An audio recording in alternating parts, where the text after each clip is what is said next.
Mama Ife's life changed in the blink of an eye. One moment, she was the wife of a wealthy businessman, living in comfort. The next, she was a widow, stripped of everything and left with nothing but her 5-year-old son. Mama Ife wasn't always a poor woman. There was a time when she lived in a grand house with her husband Adewale and their young son Ife. Adewale was a successful businessman, loved and respected in their community. Life was sweet.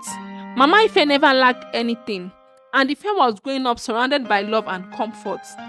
But life, as she would later say, can change in the blink of an eye. One fateful day, Adewale went to work as usual and never returned. There had been an accident, a fire in his office building. Mama Ife remembered how the news had shattered her. The man she loved, the father of her child, was gone forever. Grief turned to shock when Adewale's family came to their home soon after the burial. Instead of offering comfort, they demanded the keys to the house and control over his business. This property belongs to the family, they said coldly. You didn't bring anything into this marriage, and now you must live with nothing. No amount of begging could change their hearts. Within weeks, Mama Ife and little Ife were thrown out, left with nothing but the clothes on them. The only thing she owned was a piece of land she had purchased years ago, a small plot of land in the quiet village. With no other choice, she took Ife and returned to that land, determined to start over. Life in the village was hard. The plot of land had no house, so Mama Ife built a small hut with her own hands, using wood and mud. She planted yams and vegetables on remaining land, hoping they would provide enough food and income. Every day, she woke up before the sun rose. Her hands, once adorned with gold rings, were now rough and blistered from farming. She carried every basket of yam to the village market, often earning just enough to buy a handful of garri or beans for herself and Ife. The villagers whispered about her. She used to be a big woman, they said. Now look at her. Some pitied her, while others mocked her fall from grace. But Mama Ife didn't care about their words. Her only focus was on Ife. You will grow up to become a great man, she told him every night as they sat by the fire. You will rise above all this. Despite her struggles, she ensured Ife went to school. When the school fee became too much, she worked extra jobs, carrying every load for traders and cleaning other people's home. Even when her body ached and her stomach was empty, she never stopped. Ife was her world, and his future was all that mattered. Mama Ife's faith in Olodumare was her anchor. Every morning before heading to the farm, she knelt by her mat and prayed, Olodumare, give me strength to see this boy succeed, she whispered. No matter how hard things got, she believed that God was watching over them. Ife adored his mother. He saw how hard she worked and how much she had sacrificed for him. Mama, one day I will make you proud, he often said, hugging her tightly. His words were like music to her ears, giving her the strength to keep going. But one day, her worst fear came true. Ife fell ill. It started with a fever, and Mama Ife thought it was just a passing sickness. But the fever worsened, and soon he couldn't eat or get out of bed. His once bright eyes were dull, and the small frame shook with chills. Panic grilled Mama Ife. She tried herbal remedies from the village, but nothing worked. The local herbalist shook his head sadly. This is beyond me, he said. You need to take him to the hospital in town. The town hospital was far away, and treatment was expensive. But Mama Ife didn't hesitate. She wrapped Ife in a thick cloth, carried him on her back, and began the long journey on foot. Her feet bled and her body ached, but she pressed on. The hospital was crowded and cold. When the doctor told her how much the treatment would cost, her heart sank. She had no money, but she wasn't ready to give up either. I will pay, she said. Her voice trembled. Just save my son. Mama Ife sold the last of her possessions, her wedding rings, the small gold earrings her mother had given her, and even her cooking pot. But even that wasn't enough, so she begged the hospital staffs for work. They allowed her to clean the hospital floors and wash linens for small deduction on Ife's medical bills. At night, when everyone else was asleep, she knelt in the hospital corridor and prayed, Olodumare, Joe, please, you took his father, but don't take my son. Give me strength to fight for him. Her prayers and sacrifices paid off. After weeks of treatment, Ife began to recover. The fever broke and the strength slowly returned and he was strong enough to go home. Though the hospital bills left her in debt, Mama Ife didn't care. Her son was alive and that was all that mattered. As they walked back to the village, she held Ife's hand tightly. Ife, she said, promise me you would always remember where you come from. Promise me you'll never forget the sacrifices we've made. I promise, Mama, Ife replied, his voice steady. One day I'll make you proud. With those words, Mama Ife felt a glimmer of hope. No matter how dark the road ahead seems, she believed brighter days were coming. Ife was no ordinary boy. From a young age, his sharp mind and love for learning set him apart. While other children in the village played, Ife could often be found with his nose in his book, asking Mama Ife endless questions about the world beyond their small village. One evening, as Mama Ife watched Ife reading by the dim light of kerosene lamp, she smiled. You will grow up to be a great man, my son, she said. One day you will leave this village and do amazing things. Ife looked up at her mother with determination. I promise, Mama, I will work hard and when I make it, I will take care of you. As he moved to higher classes, the school fees increased, putting more pressure on Mama Ife. Determined to keep him in school, she worked even harder, taking extra jobs like washing clothes and harvesting crops for people. Though she often went hungry and wore patched clothes, Mama Ife never complained. Every report card filled with excellent grade made her sacrifice worthwhile. Ife's hard work paid off when he was awarded a scholarship to a prestigious university in Lagos. The news brought tears of joy to Mama Ife's eyes. Olodumare has answered my prayers, she said, holding me close. You've made me so proud, my son. Mama Ife prepared for his journey, packing what little she could afford and giving him a small wooden carving, a keepsake from her late husband. Take this, she said.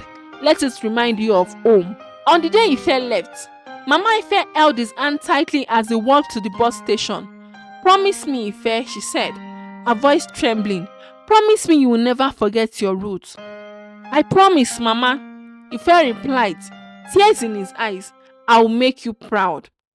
As the bus pulled away, Ife waved at her, and Mama Ife stood watching until he disappeared down the dusty road. Though her heart ached, she smiled through her tears. Olodumare, she prayed, watch over my son.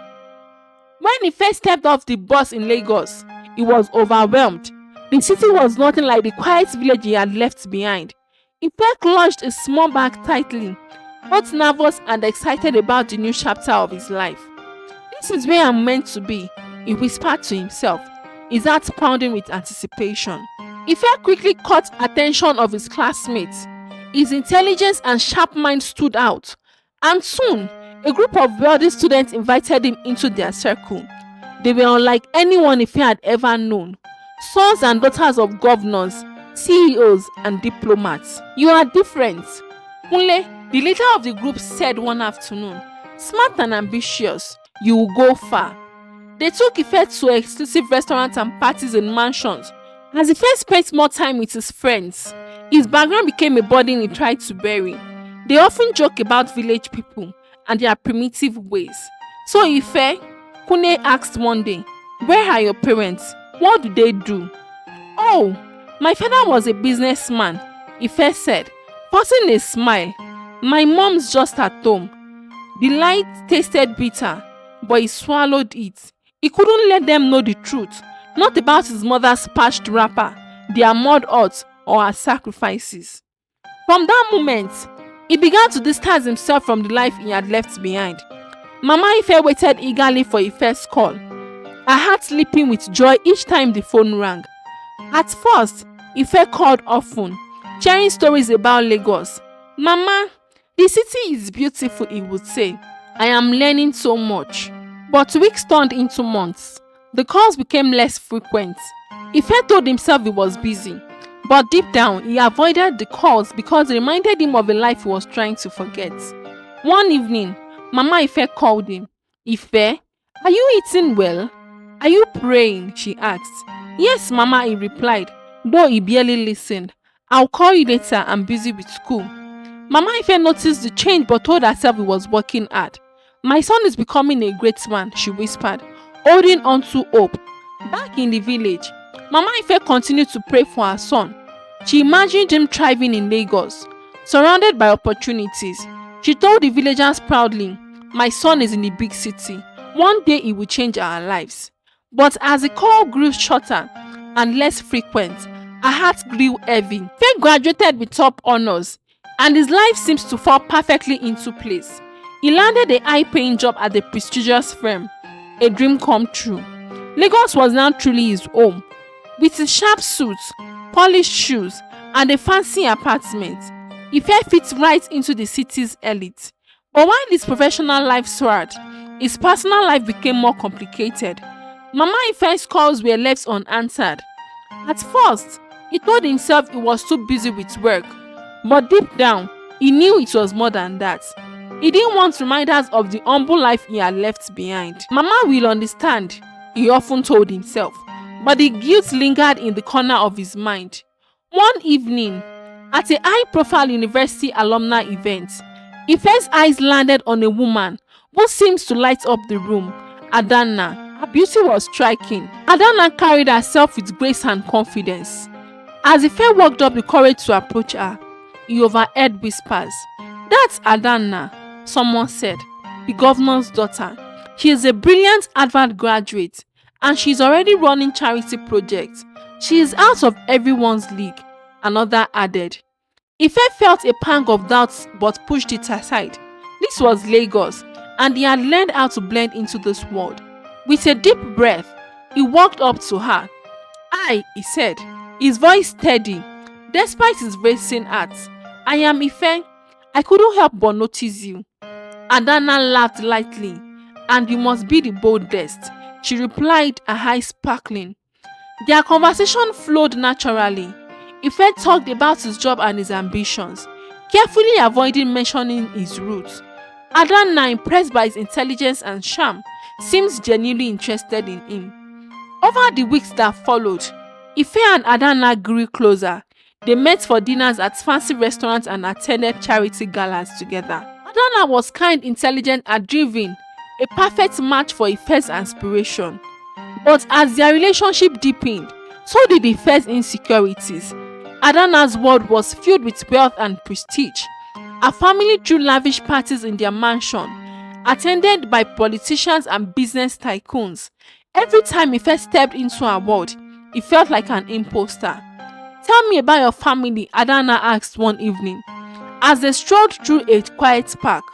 "My father passed away," Ife said, carefully, "and my mother, well, she prefers to keep a low profile." Adanna nodded, not pressing further. But Ife's heart sank. He hated lying, but he couldn't imagine telling her the truth, that his mother still lived in a mud hut, scraping by on farm work. When Adanna finally invited Ife to meet her family, he felt both thrilled and terrified. The governor's mansion was more extravagant than anything he had seen before. Crystal chandeliers sparkled in the grand dining room, and waiters served dishes he couldn't pronounce. Adanna's parents were polite but formal, their questions probing. "What does your family do, Ife?" her father asked, his sharp eyes studying him. "Oh, my father was a businessman," Ife replied smoothly, "and my mother retired early to focus on personal projects." Her father nodded, satisfied. "We expect our daughter's suitor to be stable, ambitious, and from a respectable family," he said firmly. Ife's chest tightened, but he nodded. "Of course, sir," he replied, determined to meet their expectation. After that night, Ife became more committed to hiding his past. He avoided bringing Adanna anywhere near his childhood, village, or speaking too much about his family. "This is my chance," he told himself. "I can't let anything ruin it." But deep down, he knew he was walking on a dangerous path. As Ife's relationship with Adanna grew stronger, so did his fear of her discovering the truth about his background. Each time Adanna praised him for his ambition or spoke about their future, a knot of guilt tightened in his chest. "Tell me more about your family," Adanna said one evening. "You rarely talk about them." Ife froze. He had managed to keep the details vague so far, but he could see that Adana's curiosity was growing. "Oh, my parents are simple people," he said, forcing a smile, "but they are proud of me." Adana smiled warmly. "I would love to meet them someday." Her words made Ife's heart race. He couldn't let her meet Mama Ife. The thought of Adana and the influential family seeing his mother's small hut or patched wrapper terrified him. One evening, after a long day at work, Ife sat in his apartment, consumed by anxiety. Adana's parents had invited his family to dinner at their mansion, and there was no escaping it this time. "She will leave me if she knows the truth," he thought bitterly. "I've worked too hard to lose her now." That night, Ife made a decision he knew he would regret. He contacted a talent agency and hired 2 actors to play his parents, a man and a woman who could look the part of wealthy business people. He coached them on everything, their backstory, their mannerism, and even how to respond to Adana's parents' question. "This has to be perfect," he told himself. The night of the dinner, Ife's nerves were on edge. Adana greeted him warmly when he arrived at her family's mansion. Her parents were already seated at the grand dining table, the chandeliers above casting a warm glow. When the parents arrived, dressed in elegant attire and exuding confidence, Ife breathed a sigh of relief. They played their role flawlessly, laughing at Adana's father's jokes and discussing business ventures as if they were real. "I see where Ife gets his charm," Adana's mother said with a smile. The dinner went better than Ife could have hoped. By the time the dinner ended, Adana's family was fully convinced, and Adana herself seems even more smitten. Back in his apartment, Ife couldn't sleep. The image of Mama Ife flashed in his mind. Her hand rough from years of work, her kind eyes filled with love. While he had hired strangers to play the role of his parents, his real mother was sitting alone in the village, waiting for a call that never came. "What am I doing?" he muttered, staring at the ceiling. For days, the guilt consumed him. Each time Adana spoke about how much she admired his family, Ife felt like a fraud. He began avoiding Mama Ife's calls altogether, unable to face her. But no matter how hard he tried to bury the truth, it haunted him. Deep down, he knew that the life he was building on lies could never truly make him happy. Back in the village, Mama Ife's days had grown lonelier. The call from Ife had stopped entirely, and the silence was a constant ache in her heart. She spent her morning on the farm and her evening by the fire, staring at the picture of him he had. "He must be busy," she whispered to herself, though deep down she feared the worst. Her neighbor noticed her sadness, and though some tried to comfort her, others gossiped behind her back. One afternoon, as she returned from the market, a neighbor rushed up to her. "Mama Ife, have you heard?" the woman said, barely able to contain her excitement. "Your son is getting married in Lagos to the governor's daughter, no less." Mama Ife froze. The words felt both like a blessing and a curse. "Married?" she repeated. "Yes," the neighbor said. "It's the talk of the town." Mama Ife didn't waste time. Though she didn't have much money, she scraped together enough for the long trip to Lagos. She couldn't believe Ife hadn't told her about the wedding, but she convinced herself there must be a reason. "He is my son," she thought, clutching a small bag of gifts she had prepared for the bride. "He wouldn't forget me." The journey was grueling, but Mama Ife's determination carried her through. She arrived at Ife's apartment unannounced, her heart pounding as she knocked on the door. When Ife opened the door and saw his mother standing there, his face went pale. He glanced around nervously, as if expecting someone to see her. "Mama, what are you doing here?" he asked, his voice strained. "Ife," she said, smiling, "I heard about your wedding. I came to see my son." Ife hesitated, then stepped aside to let her in. Inside, Mama Ife looked around the apartment, her eyes filling with pride. "You've done well for yourself, my son," she said softly, but Ife didn't respond. Instead, he looked away, his guilt rising. "Mama," he began, "why didn't you call first? This isn't a good time." "A good time?" she asked, confused. "I'm your mother. I came to celebrate with you." Finally, Ife sighed and sat down, his head in his hands. "Mama, there is something I need to tell you." Her smile faded. "What is it, my son?" "I didn't tell you about the wedding because..." Because I was afraid he would embarrass me, he admitted, unable to meet our eyes. Adanna's family is wealthy and they have expectations. I couldn't let them see where I come from. Mama Ife's heart chattered. She stared at her son, the boy she had sacrificed everything for, and felt a pain she couldn't put into words. You are ashamed of me? She whispered, her voice trembling. After everything I have done for you, you are ashamed of your own mother, Ife. Ife looked at her, tears in his eyes. Mama, I didn't mean it that way. I just didn't want to lose her. And what about me, Ife? She asked, standing up. Did you think about what I would feel? Sitting in the village, hearing about my own son's wedding from a stranger. Mama Ife didn't wait for an answer. She picked up her bag immediately and walked to the door, her shoulders heavy with heartbreak. Mama, wait! Ife called, but she didn't stop. Before stepping out, she turned to him one last time. No matter how far you go, Ife, never forget where you came from. I may not have riches, but I gave you everything. Don't let this new life blind you. With that, she left Ife, leaving Ife alone with his guilt. Back in the village, Mama Ife returned home heartbroken. The son she had sacrificed everything for had rejected her, and the pain was too much to bear. She tried to keep going, working on her small farm and praying, but her strength began to fade. Her neighbors noticed the change. Mama Ife, you look tired. One said, you should rest. But Mama Ife only shook her head. What is left for me now? She whispered. At night, she sat alone by the fire, staring into the flames, her heart heavy with sadness. Meanwhile, in Lagos, Ife began to have vivid dreams. In them, he saw Mama Ife sitting in her hut, frail and weeping, calling out his name. Ife, she said in the dream, her voice full of sorrows, why have you forgotten me? The dreams haunted him, leaving him restless and uneasy. Each time he woke up, guilt gnawed at him, but he pushed it aside, trying to focus on his life with Adanna.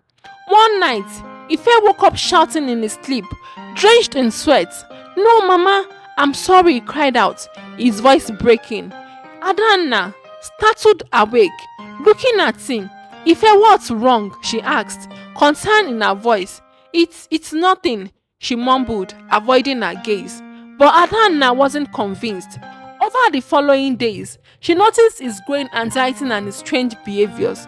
Then one evening, she overheard him muttering to himself, I shouldn't have lied. Mama deserved better. Adanna's heart sank as the pieces came together. She confronted him gently. Ife, who is your mother? The real one. Tell me the truth. At first, Ife hesitated, but under her steady gaze, he finally broke down. He told her everything about Mama's life, her sacrifices, and the lies he had told to hide his past. When he finished, Adanna sat in silence for a moment. Then she spoke. Ife, I fell in love with you for who you are, not where you come from, she said. But lying to me and abandoning your own mother is something I cannot ignore. She gave you everything, and you've turned your back against her. Her words cut through Ife's defenses. He lowered his head in shame. What should I do? He asked quietly.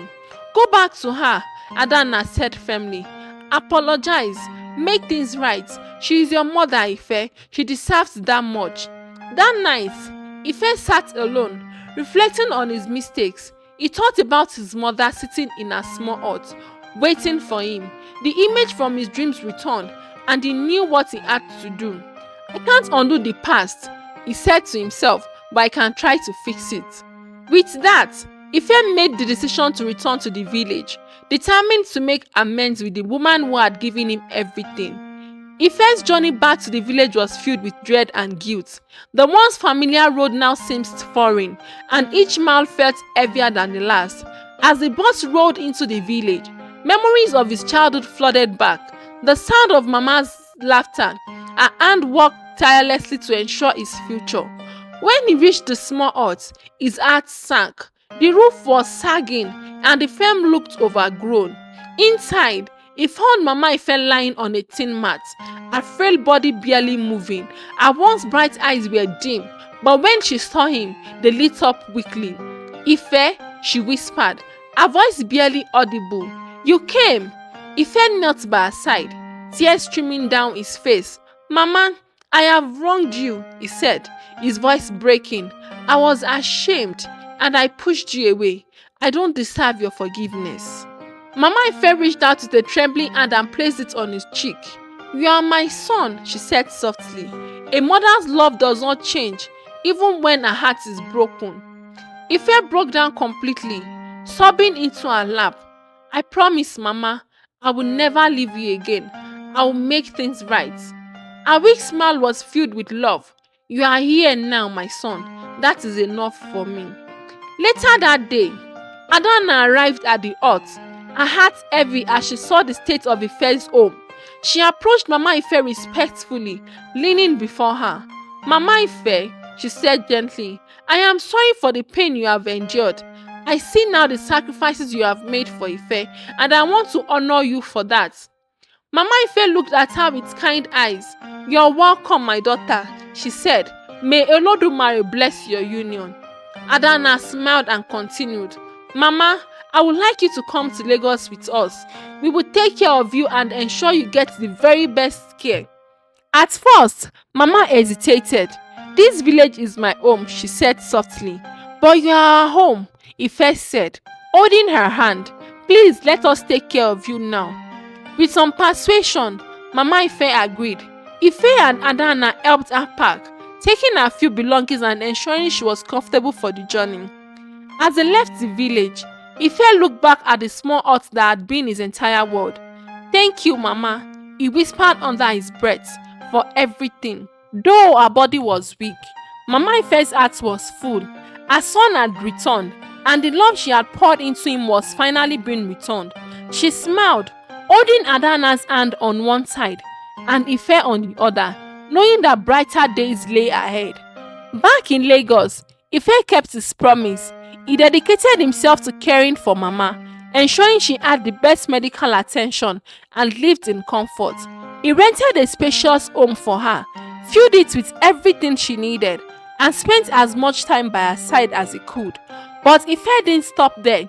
Inspired by his mother's sacrifice, he created a foundation in her name to support struggling mothers in the village. The foundation provided them with financial aid, farming tools, and scholarship for their children, giving hope to those who had once felt forgotten. Though Mama Ife's health never returned fully, her heart was at peace. She watched proudly as her son worked tirelessly to help others, becoming the great man she had always believed he could be. Ife, she said one evening, her voice soft but full of love, you have made me proud. Tears filled Ife's eyes as he held her hand. I only became who I am because of you, Mama. Surrounded by love, Mama Ife lived her remaining days in peace, her legacy secured through her son and lives he has touched.